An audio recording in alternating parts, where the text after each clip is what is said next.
Bom, pessoal, bem-vindos novamente. Aqui a gente está começando o nosso curso, a primeira aula. Vamos falar sobre planejamento financeiro familiar. Basicamente, como adequar seu comportamento financeiro aos seus objetivos, garantindo que você use conscientemente o seu dinheiro, tá? Essa vai ser a nossa primeira autoanálise, um momento muito importante de reflexão para todos que vão caminhar com a gente, inclusive os seus familiares, tá? Vou falar uma coisa agora que eu vou repetir muito durante o curso. Envolva sua família em todas as etapas do planejamento, assim sua vida vai ficar muito mais simples, o seu planejamento tende a ser muito mais efetivo. Então, nosso primeiro passo, pessoal, de um planejamento financeiro bem-sucedido, descobrir o nosso status quo, descobrir em que ponto a gente está da vida, né? Para isso a gente vai ter que levantar algumas informações. Então aqui, entre as informações que a gente tem que levantar, a primeira coisa, sua idade, né? Sua fase da vida. Por que isso é tão importante? Em geral, vocês vão ver que a maioria dos planejadores financeiros falam nisso, que inclusive o seu banco, quando te dá aquele formulário de análise de perfil de investidor, ele pergunta da sua idade, é muito relevante para o banco isso. Basicamente por alguns motivos, tá? Primeiro deles, a gente tem que saber se você está na fase de acumular patrimônio ou de gastar patrimônio, né? Se você é jovem, basicamente você tem que estar na fase de acumular patrimônio. É a fase em que você junta dinheiro, desde o seu primeiro emprego até o momento que você se aposenta, você vai acumulando patrimônio para poder usufruir dele quando sua renda diminuir no momento da sua aposentadoria. Na aposentadoria a renda diminui e os gastos aumentam, né? O seu plano de saúde vai ficar mais caro, você vai fazer uma viagem, você já não vai poder ficar no hostel que você ficava quando tinha 18 anos, você precisa de um hotel mais confortável, você não vai conseguir de repente andar de transporte público o tempo todo, você vai precisar de repente contratar alguém, um guia para te levar, então as coisas vão encarecendo. A sua alimentação vai ficar muito mais selecionada, seus remédios, enfim. Por isso que a gente tem que separar bem essas duas fases para poder entender se você está na fase em que, lá aos 20 anos de idade, você pode começar a acumular um valor pequeno, que vai ser um valor grande no futuro. Se você já está na meia idade, onde você vai ter que fazer um esforço muito maior, porque você não acumulou patrimônio até hoje, ou se você já está na fase final da fase de acúmulo da vida, onde você vai ter que começar a gastar o seu recurso, tá? Segundo ponto, o seu superávit de caixa de hoje, ele vai continuar existindo na sua pós-aposentadoria?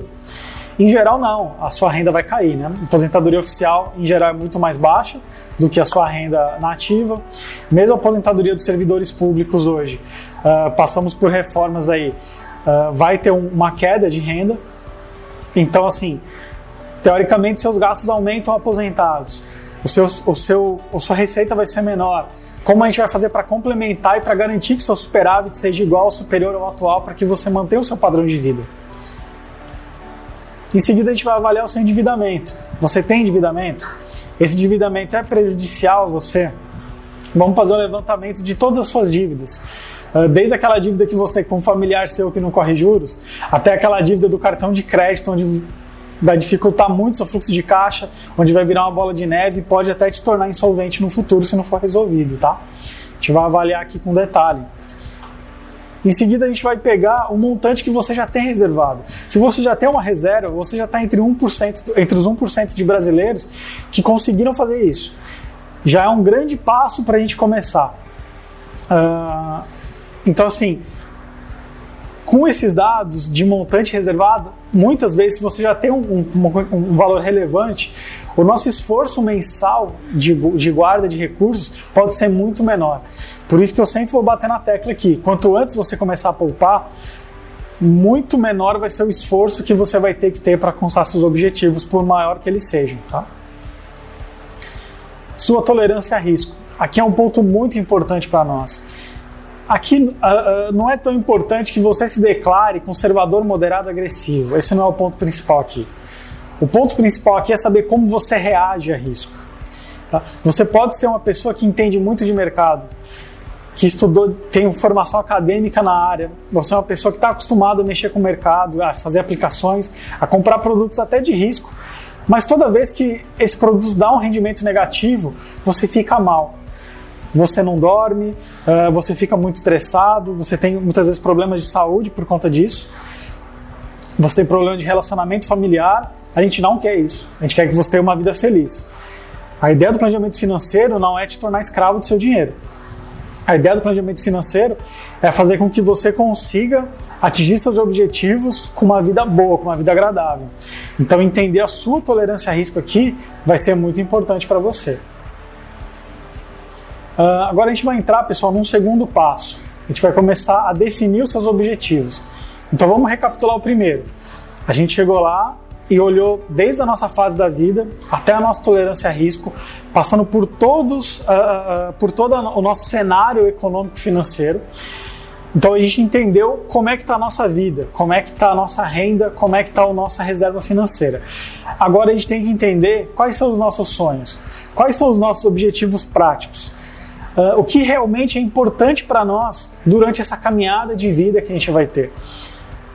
Reforçando, o planejamento financeiro, pessoal, não é para você usar só na sua aposentadoria.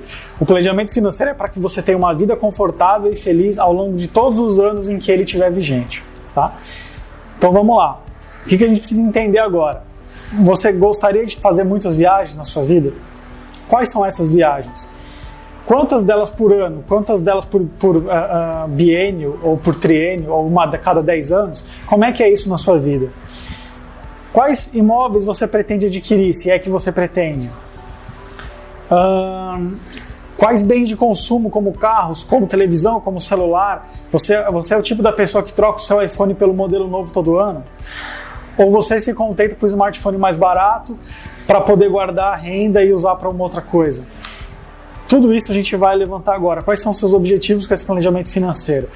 Você planeja fazer uma pós-graduação, um mestrado, um doutorado no Brasil, no exterior, para aumentar sua renda? Pode ser algo interessante. Se você planeja, com que recursos você vai pagar? Você já planejou isso? Você pretende diminuir o seu ritmo de trabalho em algum momento? Com isso vai diminuir sua renda? Então, a gente não planeja uma complementação de renda só para aposentadoria, mas planeja também, de repente, para o meio do caminho aqui, quando você estiver na meia-idade, aos 45 anos, aos 50 anos, você já quer diminuir o ritmo. Você quer trocar de carreira, e isso você vai depender, 1, 2 anos, com uma renda muito baixa, às vezes até sem renda, para poder mudar. A gente conhece aí histórias, né, de engenheiros que viraram chefes de cozinha, de chefes de cozinha que abandonaram tudo e viraram empresários do ramo de importação de vinho, enfim.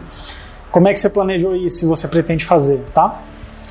Outra coisa que é muito importante aqui, definir o padrão de vida que você quer ter em cada fase da sua vida. Então hoje você tem 20 anos, por exemplo, e você está super satisfeito em andar de metrô, eventualmente pegar um Uber quando volta da balada tarde da noite, e ter uma vida muito mais simples. Você viaja, fica em hostel, você só pega passagem low cost e passa aquele perrengue de mala quando você pode levar poucas coisas e tem que lavar a roupa ali na pia do hotel muitas vezes. Aos 40 anos, você vai querer continuar fazendo isso? E aos 60? Hoje você se contenta em andar de metrô tranquilamente, para você é uma coisa muito agradável e tá ok. Aos 40 anos, você vai querer continuar assim? E aos 60? De repente ter um carro faz sentido nessa época ou não faz para você em nenhum momento? Você acredita que o Uber vai estar tão mais avançado no futuro que você não vai precisar de um veículo próprio, etc. Faz sentido você ter o seu apartamento que você mora hoje, seja alugado, seja próprio, até o fim da sua vida? Ou você quer um lugar maior? Ou de repente você quer um lugar menor? Ou de repente você quer sair do grande centro onde você mora e ir morar no interior? Ou o contrário, você acha que mora no interior hoje e prefere morar num grande centro, perto dos grandes hospitais, quando tiver mais idade? Como é que vai ser isso? Então, também é um momento para a gente traçar o padrão de vida pretendido. Quais estratégias serão necessárias para a gente manter esse padrão? Aqui é importante também ter ideia da sua expectativa de vida. Então, assim, uma expectativa de vida real, gente. A gente tem vivido mais.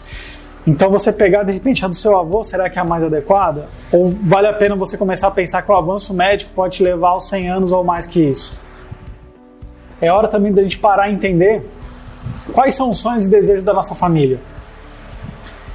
Você acha que uma pessoa que tem sonhos que não são levados em conta tende a te ajudar, auxiliar e te apoiar na caminhada do seu planejamento financeiro? Então, sua esposa, seu marido, ele está contemplado nos seus planos? Os seus filhos, eles estão contemplados? Os desejos deles estão ali?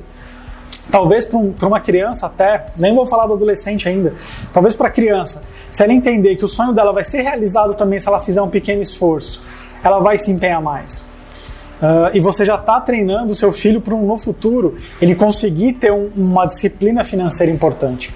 O seu filho adolescente que muitas vezes quer várias coisas, ele quer o celular do momento, ele quer a roupa melhor, ele quer frequentar os melhores lugares. Se ele entender que abrir mão de um pouquinho de cada uma dessas coisas pode levá-lo a realizar algo que ele deseja muito mais, será que ele não vai te ajudar nisso?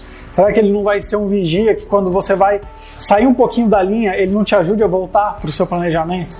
Por isso é tão importante envolver a família desde o primeiro momento, tá? É importante envolver a família nos sonhos e construir um sonho conjunto de todos que estão, que você pretende pelo menos, que estejam no seu futuro, tá? Nessa fase também é muito importante ser sincero consigo mesmo. Fazer uma autoanálise. Será que você consegue cortar algo que você deseja de cara 100%? Será mesmo? Será que não é melhor você ir diminuindo aos poucos? Eu vou te dar um exemplo, tá? Você gosta de ir a restaurante todos os dias. Então ou você almoça ou você janta fora de casa.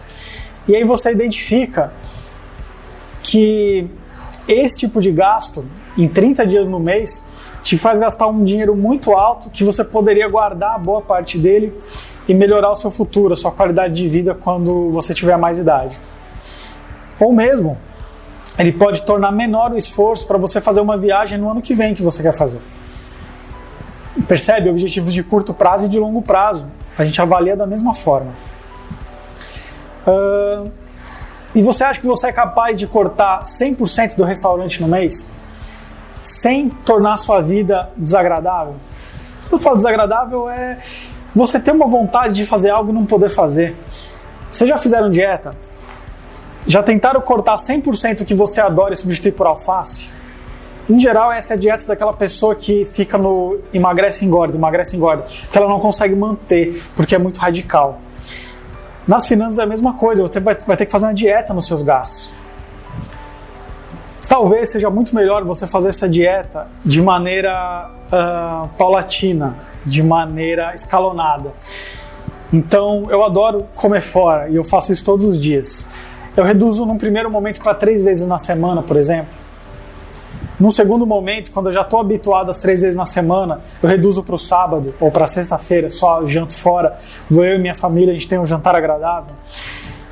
E aí, ao invés de comer no self-service todo dia, aquele self-service mais caro, que às vezes você percebe que você gasta R$3.000 no mês no self-service, e isso não é exagero, principalmente para quem mora em grandes centros. Você passa a gastar R$500 por mês e vai num restaurante muito bom. Vai você e sua esposa, você e seu marido, num restaurante excepcional, vocês gastam R$500, vocês fazem uma extravagância, mas ainda assim vocês gastam muito menos de 20% do que vocês gastavam antes. Percebe como às vezes é muito interessante isso? Eu lembro muito de uma nutricionista, uma época que eu estava tentando fazer dieta, e ela me atentou para uma coisa: Carlos, já percebeu que você muitas vezes engorda por coisas que não valem a pena? Por comidas que não te trazem prazer de fato? E eu fui percebendo que sim, eu comia aquele purê de batata que nem era gostoso no self-service. Eu de repente ia num fast food que eu nem gosto muito, mas eu ia lá constantemente, etc. E eu passei a fazer escolhas que me permitiam, muitas vezes eu engordava, sim, mas eu engordava por coisas que me traziam prazer, por comida que eu gostava de fato. E com isso eu engordava menos e eu gastava menos dinheiro. É mais ou menos nessa linha que a gente tem que ir aqui, tá? Eu usei bastante a questão da alimentação, mas com tudo na vida. Gosto de embalada todos os dias. Você realmente curte 100%? Os 100 dias, todos os dias de balada, 100% dos dias? Ou se você fosse uma balada muito mais legal, que às vezes custa um pouco mais caro, mas que você fosse em momentos mais onde você está mais afim, onde você vai curtir melhor, onde sua turma vai estar junto, não seria mais vantajoso? Não seria mais agradável? E você poderia economizar dinheiro para curtir a balada mesmo depois de aposentado, tá? É nesse momento que a gente vai fazer. A gente vai fazer essa análise da nossa família também, tá? Quão disciplinado financeiramente a gente consegue ser e trabalhar para ir superando essas dificuldades aos poucos. O planejamento financeiro, pessoal, não é uma corrida de 100 metros rasos. Nenhum de nós aqui vai ser o Usain Bolt. O planejamento financeiro é uma maratona da vida inteira. tá? É um rally de regularidade. O mais importante é fazer as coisas certo por mais vezes possível do que fazer 100% certo por um período curto de tempo. Tá ok? E aqui a gente está falando em disciplina. Eu estou batendo na tecla de que a vida tem que ser agradável. Mas por quê? Por que eu bato tanto na tecla de que a disciplina e a vida agradável tem que andar em uma ao lado da outra? Vamos lá. A sua motivação, ela não é eterna e ela não vem só de dentro, gente. Por mais que a gente ouça aí, muitos profissionais falam, sua motivação vem de dentro. Em muitos momentos, sim. Momentos de muita dificuldade, você se automotiva, você consegue superar desafios. Mas você manter isso por 60 anos, que é o que eu quero que você mantenha, é muito difícil. Você precisa ir alimentando essa motivação. Você precisa mostrando para o seu subconsciente que vale a pena o esforço que você tem feito. E como é que você faz isso? De diversas formas. Mas a que eu acho mais importante para a nossa visão financeira aqui é a gente dividir todo o nosso patrimônio financeiro, né, o dinheiro que a gente está guardando, em 4 grandes caixinhas. Então a gente vai ter aqui, primeira delas, é a mais importante de todas, gente, para o nosso momento D0, tá? Reserva de emergência. Por que é tão importante reserva de emergência? Vocês já perceberam que o brasileiro em si, ele é muito endividado, porém muito menos que o americano, tá? O americano é muito mais alavancado que o brasileiro, por exemplo. Mas por que o endividamento do brasileiro é um problema tão alto? Além dos juros excessivos e todas essas coisas que a gente sabe. Porque o brasileiro não pensa na emergência em geral, tá? O brasileiro ganha R$1.000 por mês, ele entende que ele pode comprometer R$1.000 da renda. Porque ele ganha 1.000, ele pode gastar 1.000 em prestações. Então ele soma ali o aluguel dele, a compra do mês e a prestação da loja ali onde ele comprou os móveis dele de cozinha e a geladeira e o fogão, ele compromete 100% da renda dele. E aí o filho dele tem uma infecção de garganta, ele precisa comprar uma amoxicilina e ele não tem dinheiro. Ele precisa usar o cartão de crédito, só que a renda dele está toda comprometida. Esse dinheiro que ele usou no cartão de crédito, ele não vai ter como pagar no mês que vem. Isso vai gerar o juros sobre juros, a bola de neve de que a gente falou lá na introdução. Claro que sim, eu dei um exemplo muito, muito frugal, uma amoxicilina, ele poderia pegar um empréstimo desse com um amigo, com um parente. Mas já pensaram se ele perde o emprego? Ele pode ser um profissional excelente, mas dificilmente você vai conseguir rearrumar o emprego no dia seguinte. Você vai ficar algum tempo sem renda. E aí, como é que ele faria se a renda anterior dele está toda comprometida? Por esse motivo é muito importante para nos dar tranquilidade, para nos dar paz, para nos fazer dormir tranquilos, ter uma reserva de pelo menos 3 vezes o nosso salário. Tá? O seu plano de saúde, né? Você pode estar pensando, Carlos, eu sou funcionário público, eu trabalho direito, eu sou um excelente profissional, eu no funcionalismo público, mesmo que aprovem a demissão de funcionalismo público, eu vou ter minha estabilidade porque eu trabalho muito bem. Não tenho dúvida disso. Mas e se o seu plano de saúde não cobrir um tratamento inovador que tem para uma doença que você tiver? Você tem que ir para outro país fazer esse tratamento. Ou mesmo no Brasil, mas você vai ter que pagar totalmente por fora isso. Como é que vai ser? Você tem dinheiro para isso? A reserva de emergência vai servir para esses momentos também. É para te dar paz, é para te dar tranquilidade. Tá? Segundo ponto, gente. A reserva de aposentadoria. Essa caixinha também é muito relevante. Tudo que a gente está falando até agora é para garantir que esse momento, onde você vai perder renda, onde você vai poder ter gastos maiores com outras coisas, você consiga manter o padrão de vida e consiga se manter tranquilo. Esse momento da reserva da aposentadoria, quanto antes ser pensado, melhor. Quanto antes for pensado, menor o esforço, menor o recurso que você vai ter que abrir mão todos os meses para acumular. Tá? Então é muito importante ser feito logo no início da vida profissional ou o mais rápido possível se você já passou alguns anos dessa fase inicial e ainda não fez. Comece agora, tá? Sonhos. Aqui a gente começa a alimentar a nossa motivação. Aqui a gente tratou de duas... Lembra lá da pirâmide de Maslow, que tem as necessidades humanas? Aqui a gente tratou até agora das mais básicas. Então ter tranquilidade para manter, para poder ter um teto, para poder comer, para poder pagar o hospital. Ter tranquilidade para após a aposentadoria continuar fazendo isso. Tá? Então são necessidades de sobrevivência mesmo, até agora. Porém, quando você já teve a reserva de emergência e você começou a guardar dinheiro para aposentadoria, a aposentadoria está muito longe para a maioria de nós. Então, falta 20 anos, falta 30 anos, falta 40 anos. Eu não estou vendo isso imediato. O ser humano é imediatista. O nosso DNA foi feito para isso. Para a gente comer o máximo possível no momento que a gente pode. Para a gente poder acumular a gordura para o momento em que a gente não vai ter comida. Acumular o máximo de patrimônio possível para a gente gastar naquilo que a gente quer. A gente tem noção que a nossa vida não é eterna. Então a gente vai querer aproveitar essa vida no meio do caminho. Quando a gente olha, estou fazendo todo esse esforço para usar aos 60, aos 65, aos 70 anos, de acordo com o plano de cada um. E esse esforço, cara, será que ele vale a pena mesmo? Será que eu vou estar vivo? Você começa a criar essas desculpas para começar a fugir cada vez mais do seu plano.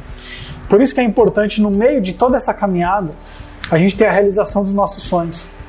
Então, aquela viagem que eu sempre quis fazer, eu vou colocar aqui nesse momento, D1, D2, D3. Essa segunda viagem eu vou colocar essa troca de casa, ou essa compra do sítio naquele interior que eu amo, ou essa compra do meu apartamento na praia, ou a troca do meu carro por aquele esportivo que eu sempre sonhei, ou comer no restaurante X, que é o melhor do mundo há tantos anos. Enfim, você sabe os seus sonhos. Você colocar eles nesse meio e você planejá-los de maneira adequada também. Então você sonha em de repente visitar a Antártida, ou fazer uma caminhada no Nepal, ou sei lá, andar no deserto do Saara e dormir com beduínos. Você vai deixar isso para os seus 65 anos? Será que você vai ter saúde para isso?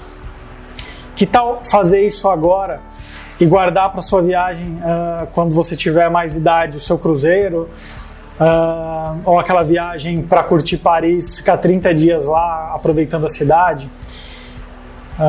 Será que não é mais interessante você usar esses sonhos de maneira racional e realizando eles de maneira que sempre que você realiza um sonho, que você está guardando dinheiro, você lembra daquele prazer que aquilo te traz?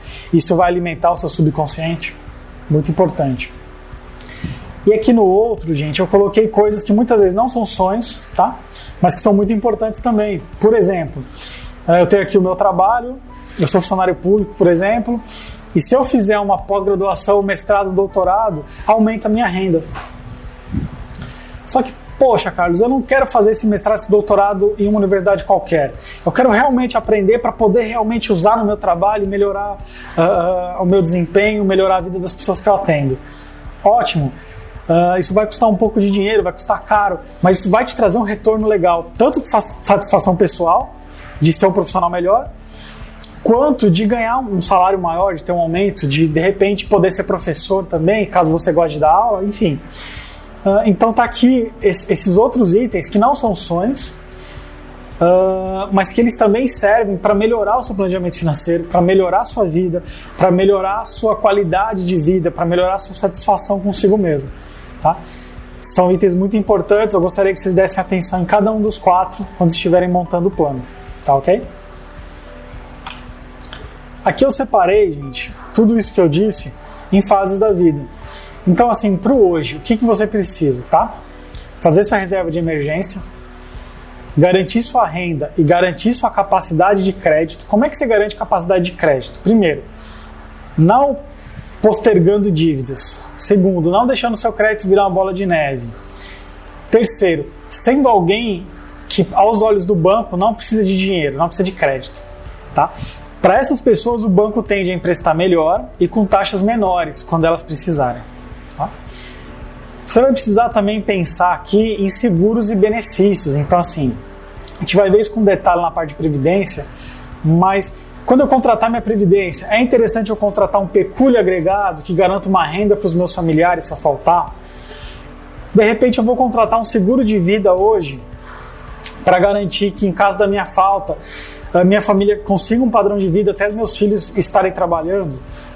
Ou eventualmente, no nosso planejamento, minha esposa ou meu marido abriram mão da carreira para cuidar dos filhos, ou para mudar de carreira, ou para fazer um curso, e eles estão sem renda.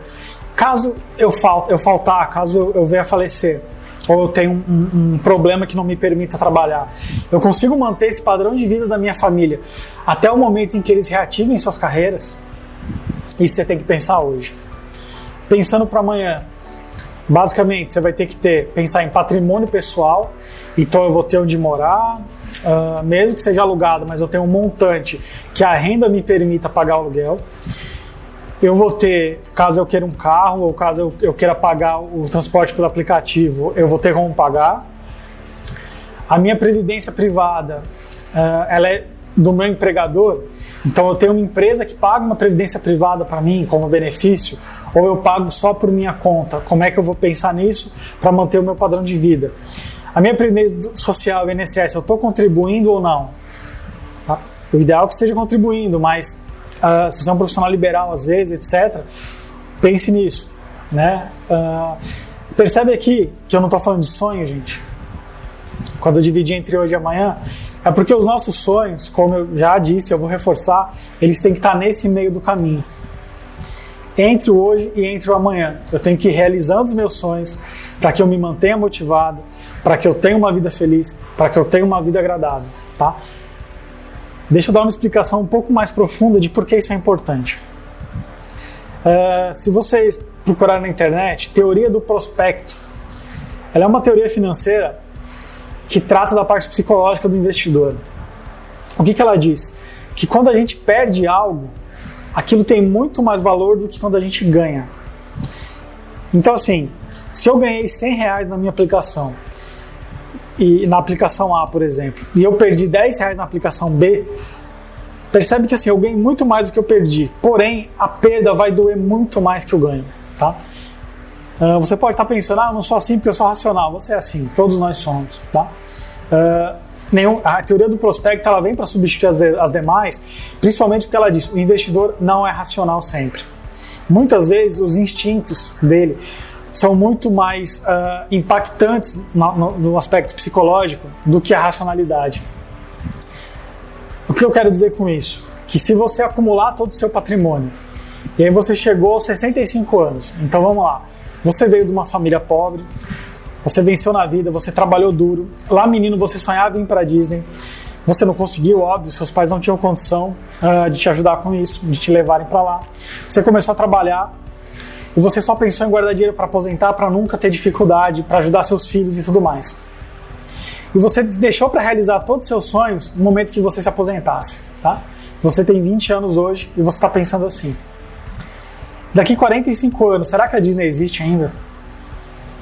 Já pensou você chegar lá aos 65 anos e falar, agora eu vou para a Disney, e a Disney não existe mais? Ou você não quer mais ir para a Disney, aquilo deixou de ser relevante na sua vida? Ou você queria muito fazer uma viagem, sei lá, para conhecer as pirâmides do Egito, e quando chega o momento de você ir lá, quando você está aposentado, 10 anos antes, um grupo terrorista explodiu as pirâmides. Elas não existem mais.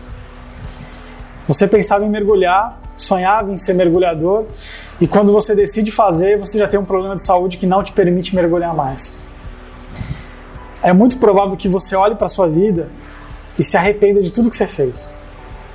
E você fique um pouco amargurado, e você fique triste. Você vai deixar de levar em conta o patrimônio que você acumulou e só vai pensar em tudo que você não viveu e que você não vai conseguir viver mais. Será que você quer isso para sua vida? A teoria do prospecto diz que você vai olhar muito mais para o que você perdeu do que para o que você ganhou. Então por isso que é ideal você ir realizando seus sonhos ao longo do tempo. Que você vai dando cada vez mais alimento para sua motivação e você vai cada vez mais pensar muito mais forte que vale a pena aquilo.